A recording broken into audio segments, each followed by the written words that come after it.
High, এটা শুক্রবারের video. তো আমি একটু কলকাতায় গেছিলাম একটা কাজের জন্য, আর কাজটা মিটিয়ে তারপর থেকেই আমি ব্লগটা স্টার্ট করেছিলাম। তো এখানে আমার খুব খিদে পেয়ে গেছে সন্ধ্যাবেলা, আর মা গেছিল চা খেতে। মাকে অনেকবার বললাম একবার হাই বলো, ইশারায় বোঝানোর চেষ্টা করলাম, কিন্তু সে তো বুঝলো না।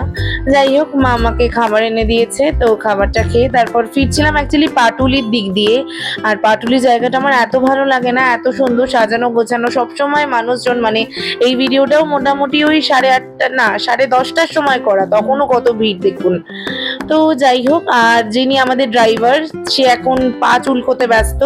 সে পাত্তাও দিচ্ছে না। আমি তাকে অনেকবার বোঝানোর চেষ্টা করলাম যে আপনি পাটা না চুলকে একটু গাড়ি চালানোর দিকে মন দিন, কিন্তু সে তো তার মতোই, সে আমায় পাত্তা দেবে না। যাই হোক, তো ফিরছিলাম মা ফ্লাইওভারের ওপর দিয়ে। অ্যাকচুয়ালি আমি যাব, মানে হুগলি ফিরবো, যেহেতু সেকেন্ড হুগলি ব্রিজটা ধরবো, তার জন্য মা ফ্লাইওভার থেকে নেমে এসএসকেএম এর সামনে দিয়ে যেতে হতো। তো সেই রাস্তাটারই আমি একটু ভিডিও করছিলাম। আমার এই ফ্লাইওভারটার ওপরে এত ভালো লাগে না চারপাশটা, তো সেটাই আপনাদের একটু দেখাচ্ছিলাম।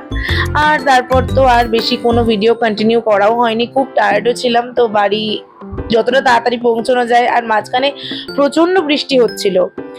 এইভাবেই আমার আগের দিনটা কাটলো। আমি যতটা পারলাম আপনাদের দেখালাম। কেমন লাগলো জানাবেন। বাই।